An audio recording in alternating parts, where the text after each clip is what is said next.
Comic के start में हमें यूनिवर्सिटी दिखाई जाती है जिसके अंदर बहुत सारे स्टूडेंट बैठे हैं। वहाँ हमारा मेन लीड बैठकर पढ़ाई कर रहा था जिसका नाम होता है लिन मू। और ये कहता है कि इतना मुश्किल है। तभी हमें एक फुटस्टेप दिखाए जा रहे हैं और यहाँ पर 3 लड़कियाँ आती हैं जो बहुत ही कूल दिखती है, एकदम वेडनेसडे की तरह दिख रही है एक तो। एंड तभी लोग कहते हैं कि जो सेंटर में फ्रंट में लड़की है उसका नाम जायज़ है, क्या खूबसूरत है, सबसे खूबसूरत लड़की है कॉलेज की। तो वो एकदम से हमें दिखाया जाता है उसका साइड से चेहरा, उसकी purple eyes and black long hair होते हैं। तो सच में बहुत ज़्यादा खूबसूरत होती है और बहुत एरोगेंट लग रही है देखने में। और वो हमारे हीरो की तरफ देखती है और उसकी फ्रेंड बोलती है कि यही वो लड़का है जिस तुम्हारी एक एंगेजमेंट हुई है, तो बहुत ही आम सा दिखता है। तभी हमारी ये लड़की बोलती है जिसकी हीरो की फियांसे कि मैं तो उससे शादी करना नहीं चाहती, मुझे तो वो पसंद भी नहीं है। तभी वो लड़की उसकी बेंच के पास आती हैं और रेड हेड उसके बेंच पर इनसे हाथ पटक के उसे बोलती है कि हमें यहाँ बैठना है, यहाँ से निकल जाओ। कहता कि तुम कहीं और बैठो, बहुत सी सीट्स खाली पड़ी हैं। तो कहता कि तुम्हारी हिम्मत भी कैसे मेरे से बात करने की, मैंने कहा ना यहाँ से हट जाओ। तो ये मैथ की इक्वेशन सॉल्व कर रहा होता है। तो ये काफ़ी पेल जैसे कि बीमार हो ऐसा लग रहा है हमारा हीरो। एंड देन ये उसकी तरफ देखता है, इसकी फैंसी की तरफ। एंड देन फिर कोई इसके पीछे हाथ रखता है और कहता है कि भाई तू पीछे आ जा, क्या ज़रूरत है उनसे बात करने की तेरे को। तो ये तभी अपना सामान अपने बैग में डालता है और ये क्लास से ही निकल जाता है हमारा हीरो। और रेड हेड इसकी तरफ स्मर्क करती है और इसकी फियांसे ये अजीब तरीके से देखती है और फिर बोलती है ये क्या लूज़र है ये तो, सीरियसली गर्ल, वो तेरा फियांसे थोड़ी इज्जत ही कर ले। एंड जो रेड हेडेड है वो भी उसकी बेइज्जती करने लगती है कि पर्सनल कनेक्शन की वजह से यहाँ पर है। एंड देन उसकी फियांसे भी उसका मज़ाक उड़ाने लगती है, बोलती है कि मैं तो इसके साथ एंगेजमेंट करना भी नहीं चाहती, मेरे फ्रेंड्स ने किया। एंड देन हमारा हीरो हमें सड़क पे दिखाया जाता है और वो काफ़ी डिप्रेस टाइप लग रहा था। उसे वही फ्रेज़ याद आता था जब उसकी फियांसे ने उसे लूज़र कहा था। एंड देन उसे काफ़ी गुस्सा आ रहा होता, कहता है कि ये मतलब एंगेजमेंट अरेंज की गई उसकी फैमिलीज़ के बड़े लोगों ने, मैं तो इसे तोड़ भी नहीं सकता। तो चलो छोड़ो, सब छोड़ के मैं घर चलता हूँ। तभी वो टैक्सी बुलाता है और फिर कहता है मैं थोड़ा अच्छा फील कर रहा हूँ, घर जाने लगता है। तभी हमें एक मेंशन दिखाया जाता है जहाँ पे लिखा होता है लिन मेंशन। और फिर हमें इसका डोर दिखाया जाता है। एंड देन हमारा हीरो वहाँ पर खड़ा होता है, दरवाजे पर हाथ रख के रुक जाता है और सोचता है कि मुझे तो लग रहा है कि जो सेकंड अंकल हैं वो घर पे हैं और किसी से लड़ाई कर रहे हैं, काफ़ी सैड टाइप लग रहा होता है। और ये जब अंदर जाता देखता है इसके 2 अंकल और एक आंटी लिविंग रूम में बैठे बातें कर रहे होते हैं। और उसकी आंटी बोलती है कि तुम वापस आ गए, ग्रैंडपा मतलब हॉस्पिटल पर हैं तो उनको चेक कर लो। तो जल्दी से ठीक है मैं अभी अपने कमरे में जा रहा हूँ, हमारा हीरो बोलता है और कमरे की तरफ जाने लगता है एक सूट वाले अंकल को पास करके। और ये होता है सबसे बड़ा अंकल होता है, इसका नाम है लिन यीटाई। और कहते हैं क्या बदतमीज़ लड़का है, कितना मतलब बदतमीज़ है, इसने तो मुझे मतलब रिस्पेक्ट भी पे नहीं किया, हेलो भी नहीं बोला, यहाँ से निकल गया मेरे सामने से। और सेकंड अंकल बोलता है जिनका लिन यूफू होता है, ये तो मैटर भी नहीं करता। ये ना विलन टाइप लग रहे हैं दोनों, शक्ल देखो उनकी विलन जैसी। और ये फिर दूसरा अंकल बोलता है कि ये लड़का वैसे ज़्यादातर ज़िंदा नहीं रहने वाला, एक इस पर। और देन हमारा हीरो अपनी ग्रैंडपा के पास जाके बैठ जाता है, ये मतलब डिनर टाइम पे होता है। और कहता है कि ग्रैंडपा मैं स्कूल नहीं जाना चाहता अगले 2 दिन के लिए, मैं आपके साथ थोड़ा और वक्त बिताना चाहता हूँ। और उसके ग्रैंडपा कहते हैं अच्छा सही है ये तो। और हमारा हीरो एकदम दुखी लग रहा होता है और कहता है कि ग्रैंडपा मैं आपसे ना, जो उसके मॉम डैड मरे हैं, कि आप ही मेरे से अच्छे रहे हो। देन इसकी आंटी बोलती है कि आ जाओ डिनर खा लो, आकर मुँह डिनर रेडी है। और तभी ये हमारा हीरो बोलता है ठीक है आ रहा हूँ। तभी हमें डिनर टेबल दिखाया जाता है, पूरी फैमिली इसके दोनों अंकल आंटी, हमारे हीरो उसके ग्रैंडफादर बैठ के डिनर कर रहे होते हैं।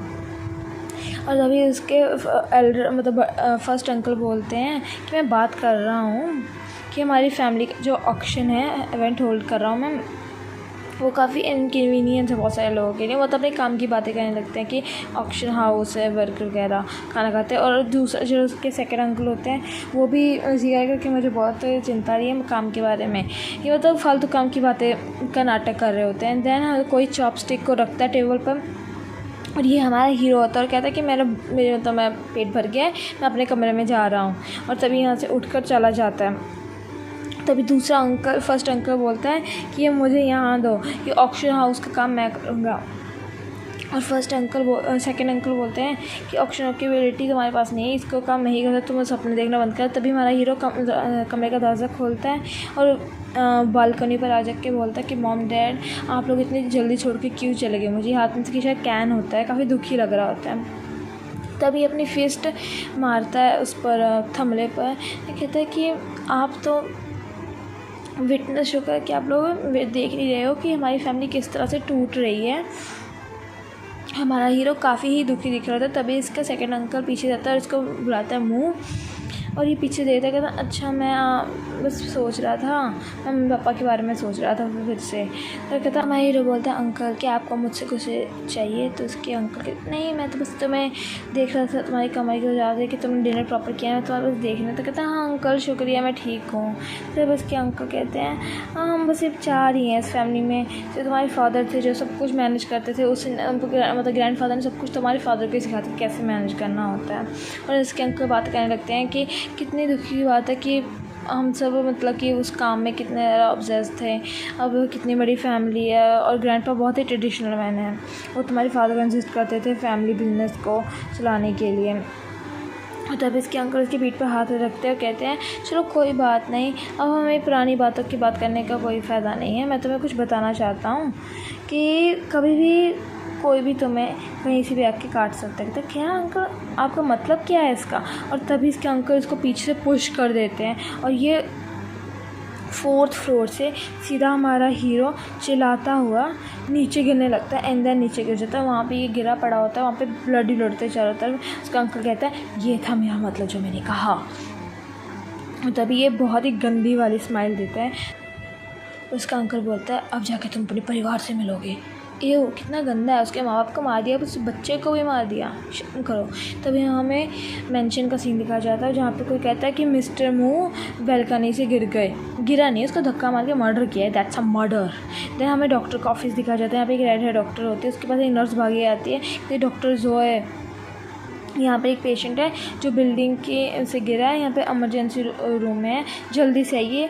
डॉक्टर आपको वहाँ जाता है, हाँ ठीक है मैं आ रही हूँ। ये डॉक्टर का ईगल ज़्यादा लग रही है। फिर हमें इमरजेंसी रूम का सीन दिखाया जाता है जहाँ पर कई डॉक्टर मिलकर हमारे हीरो का इलाज करने की कोशिश कर रहे होते हैं। ओह माय गॉड इसका पूरी बॉडी ब्लड में है और हमारी डॉक्टर आती है, कहते हैं पेशेंट कैसा है। दूसरा डॉक्टर कहता है कि पेशेंट 4th फ्लोर से गिरा है और इसकी पूरी बॉडी में बहुत ज़्यादा डैमेज है और उसका स्कल पूरी तरह से शायद टूट ही गया हो कि आप काफ़ी स्केल्ड हैं तो आप इस मतलब पेशेंट को शायद बचा पाएँ, वरना मुझे नहीं बच पाएगा।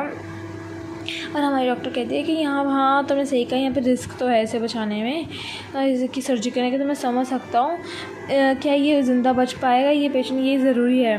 तो ऑल राइट चलो हम करके देखते हैं शायद ये बच जाए। तो एक्यूप्रेशर की टेक्निक यूज़ करने लगते हैं हमारे डॉक्टर एंड वो अपनी नीडल्स को उठाती है और उसके सर में जाके ठोक देती है यार सीरियसली।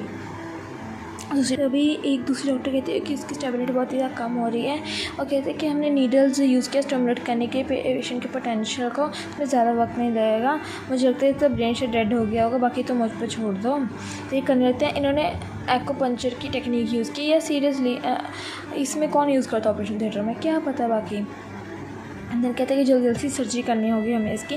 तब इसके हमें हार्ट भी दिखाई देती है कि कम हो रही थी। कहते हैं कि पेशेंट को ECG देना होगा, इसके सिग्नल बहुत ही कम हो रहे हैं, डैम ये तो काम भी नहीं कर रहा है। तभी दूसरे डॉक्टर कहते हैं कि डिफाइब्रिलेटर जल्दी चार्ज करो। तो इलेक्ट्रिक चार्ज करते हैं और 200 J पर उसको झटका देते हैं उसके सीने पर और तब उसकी पूरी बॉडी एकदम से हमारे हीरो की शेक हो जाती है। तो ये काम नहीं कर, उसकी हार्ट बीट एकदम ज़ीरो हो गई होती है एंड 200 से और 300 J पर जाते हैं। उसको फिर से एक इलेक्ट्रिक शॉक दे रहे होते हैं पर उसे कुछ नहीं होता, बीप बजती है और वहाँ पर देखा जाता है कि हार्ट बीट एकदम ज़ीरो हो गई है। और डॉक्टर कहता है कि हमने पेशेंट को पूरी तरह से खो दिया, वो पूरी तरह से मर गया। और दूसरी डॉक्टर अपना मास्क हटाती है, कहते हैं इसकी फैमिली को इन्फॉर्म कर दो कि इसकी डेथ हो गई है। तो डॉक्टर कहते हैं ठीक है और उसकी बॉडी के ऊपर वो कपड़े से कवर कर देते हैं और वो कमरे से सब डॉक्टर जाने लगते हैं। तभी तो ECR मशीन वगैरह में दिखाई जाती है जो कि पड़ी होती हैं और तभी डेड बॉडी के ऊपर एकदम से एक ब्लैक होल की तरह कुछ बनने लगता है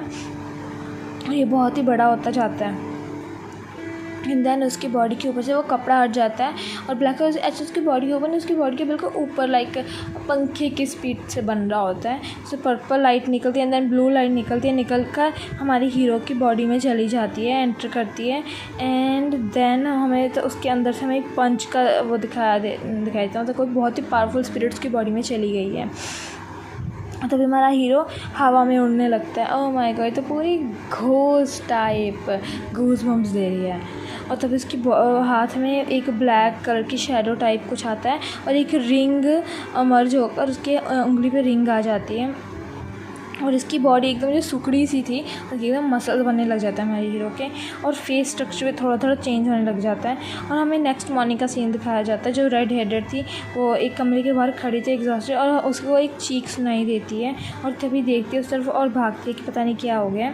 तब नर्स वो कहती है नर्सिस को क्या हुआ। नर्सें वहाँ पर खड़ी रो रही होती हैं और कहती हैं भूभू और कहती है कि क्या हमने मतलब देखा कि डॉक्टर तो ये बहुत ही ख़तरनाक है, हम क्या करें। वो रो रही होती है। डॉक्टर ये हैरान हो जाती है और वो वहाँ पर मतलब उसी जो डेड बॉडी को रात को ना ढका था हमारी हीरो की उसको देखती है और कहती है ये कुछ और है। पेशेंट पूरी एक रात में लंबा कैसे हो गया क्योंकि उसकी पैंट का साइज़ ही छोटा हो गया और उसके पैर भी डिफरेंट, उसकी बॉडी पर मसल्स भी आ गए। उसके 6 पैक्स नहीं थे, एक दिन पहले उसकी रिब्स दिख रही थी और अभी इसकी बॉडी पे 6 पैक्स आ गए। भाई इतनी कौन सी स्पिरिट है जो 6 पैक लेके घूमती है। और कहती है ये पॉसिबल है।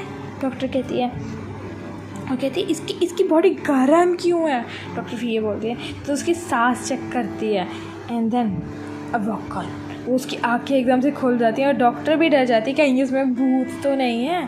पर वहाँ पर जो नर्सें थी वो कहती है लाश जिंदा हो गई। वो तो चिल्ला रही होती हैं और डॉक्टर कहती है कि चुप करो तुम नर्सें और जाकर तक ही सब कुछ रेडी करो। पेशेंट शायद कि ज़िंदा था, मरा ही नहीं था। हमें लगा था कि वो मर गया, बस हमें ये लगा था। और तभी उठ कर बैठ जाया कहता तुम कौन हो।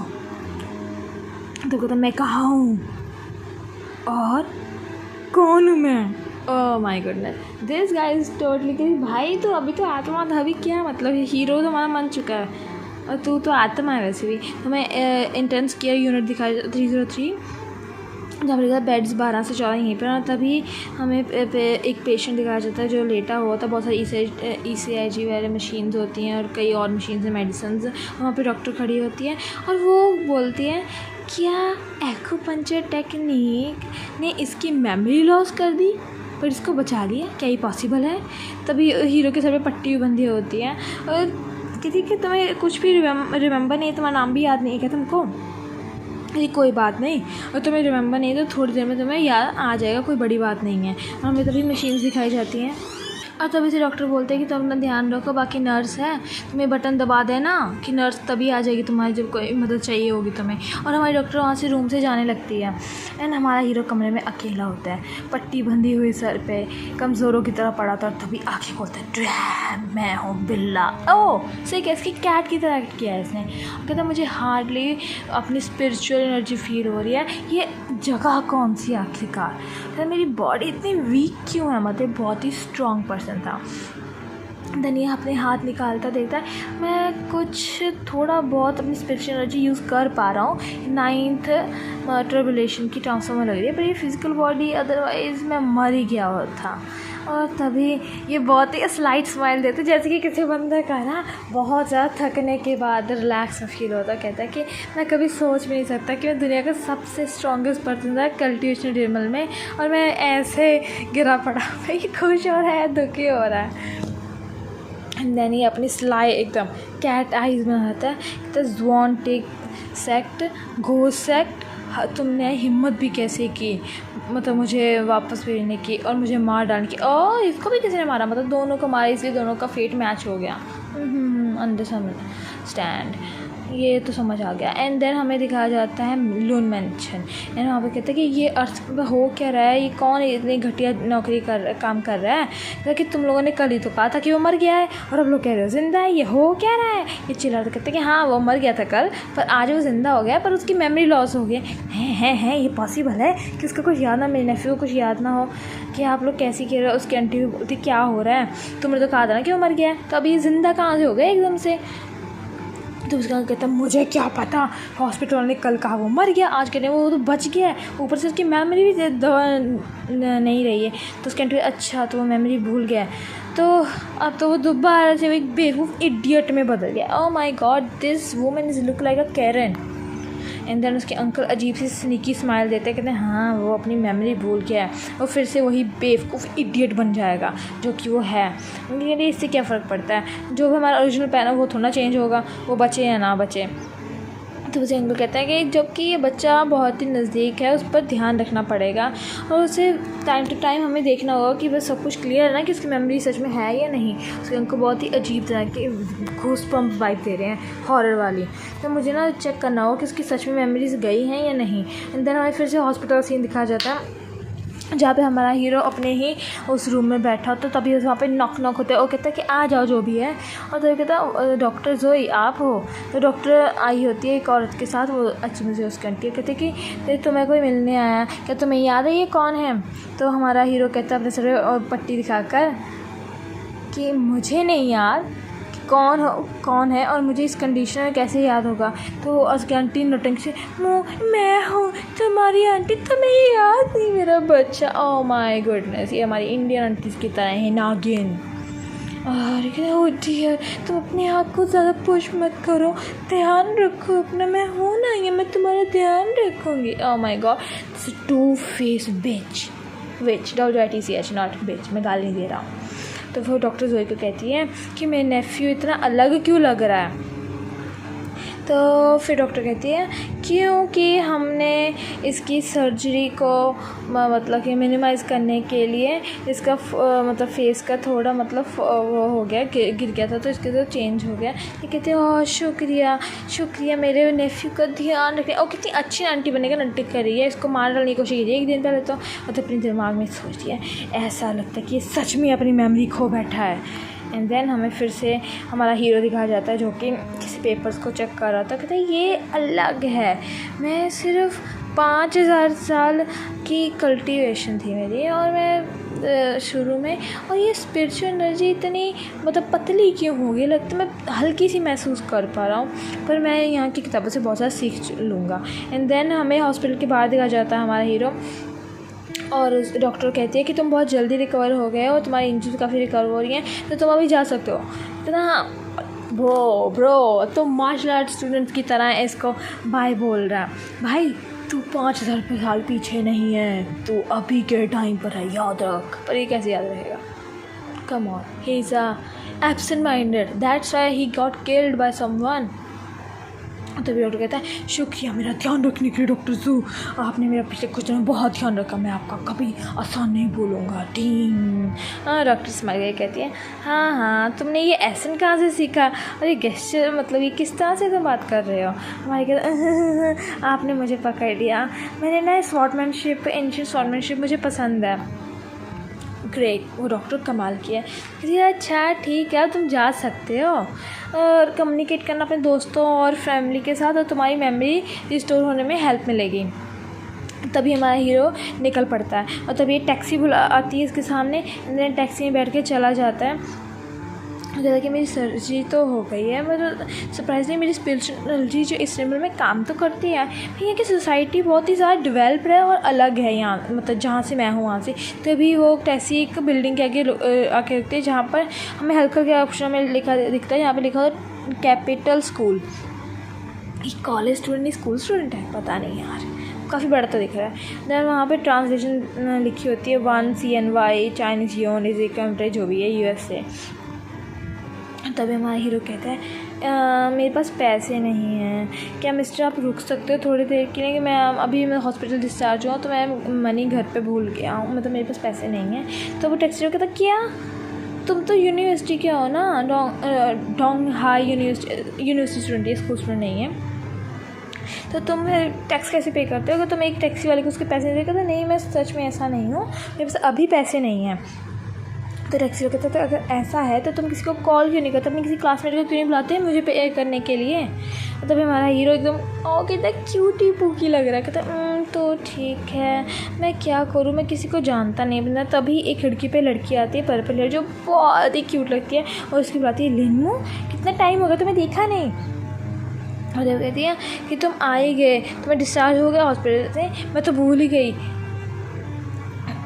एंड देन वो लड़की तो कहती है कि कोई बात नहीं। वो लड़का हमारा हीरो कहता है कि मेरे पास पैसे के, तो मेरे पैसे दे दोगी। तो कहती कोई बात नहीं मैं तुम्हें पैसे दे देती हूँ, तुम टैक्सी वाले। और कहती है भाई दे तुम हॉस्पिटल से तो आगे गया, तो उन्होंने प्लास्टिक सर्जरी कराई है, क्योंकि इसकी स्पिरिट की वजह से इसकी फेशियल स्ट्रक्चर थोड़ा बहुत चेंज है, उसकी हाइट भी चेंज हो गई है। कहता क्या क्या तुम मेरे लिए पे कर दो कि पहले मैं बहुत ही मतलब मुसीबत में हूँ। तभी ये लड़की उसके पे करती है। तो क्या हुआ, मैंने कहता मैं ना मतलब ये बिल्डिंग, वो लड़की देन वो पर्पल कहती है कि बिल्डिंग से गिरने से शायद इसकी याददाश्त चली गई, इसका अमनेशिया हो गया है कि शायद थोड़ी देर की याददाश्त चली गई है। इसका क्या मतलब हुआ कि तुम्हें याद नहीं कि मैं कौन हूँ। तो हमारा हीरो कहता है सॉरी मुझे सच में याद नहीं कि तुम कौन हो। तो वो लड़की कहती है तो फिर डॉक्टर ने तुमसे क्या कहा, क्या पॉसिबिलिटी है तुम्हारी रिकवरी होने की। तो हमारा हीरो कहता है मुझे नहीं पता शायद। हमारा हीरो बोलता है कि मेरे को पता नहीं है। फिर पर्पल हीरो को बोल के अगर तुम्हारी मेमोरी खो ही चुकी है तो चलो ये भी अच्छी बात है, इतनी कोई फ़र्क नहीं पड़ता है। तो मैं तुम्हें वैसे भी विश करती हूँ कि तुम्हारी मेमोरी वापस ना आए। एंड देन हमें फिर से वो 3 लड़कियाँ दिखाई जाती है जो स्टार्टिंग में थी, उसकी एक fiance and 2 villain bullies. And उसकी तरफ हमारे हीरो की तरफ आने लगती हैं और वो ब्लैक हेयर गर्ल फिर से उसकी तरफ अजीब तरीके से देखती है और उसको बोलती है कि तुमने प्लास्टिक सर्जरी कराई है क्या। तो हमारा कहता है नहीं ये जस्ट तब में हमारी पर्पल हेयर गर्ल बोलती है हाँ कराई हुई है। तो इसमें क्या है, तो अब वो कूल दिख रहा है ना, तुम्हें इससे क्या फ़र्क पड़ता है। तब उसकी फियांसे बोलती है मुझे नहीं लगता है कि इससे मैं एंगेजमेंट तुमसे नहीं तोड़ूंगी, मुझे तुम पसंद नहीं हो, तुम प्लास्टिक सर्जरी कितनी भी करा लो मैं एंगेजमेंट तो तोड़ के रहूँगी। तभी वो फिर से उसे बोलती है तुम एक लूज़र थे, लूज़र ही रहोगे। तभी हमारा हीरो और उस लड़के को एकदम साइलेंट हो जाता है। एंड देन वो उस दिमाग में सोचने लगता है कि इस बॉडी के ओनर की एंगेजमेंट हो चुकी है इस एरोगेंट लड़की से, सच में ये तो 1 नंबर की बोली है। देन वो बोलता है ठीक है मैं एंगेजमेंट तोड़ता हूँ, मुझे कोई प्रॉब्लम नहीं है इसमें। एंड देन उसकी फियांसे एकदम से शॉक में चली है, पर्पल हेयर गर्ल भी, कि इसने ये क्या बोल दिया। एंड देन हीरो फिर चिल्ला के बोलता है कि मुझे तुमसे शादी नहीं करनी है, तुम जैसी से जो कि लोगों को बुली करती है रोक रोक कर।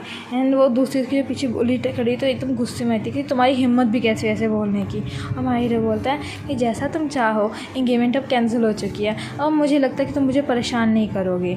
और फिर पर्पल हेयर कहते वो ब्रो तुम तो बहुत कूल हो।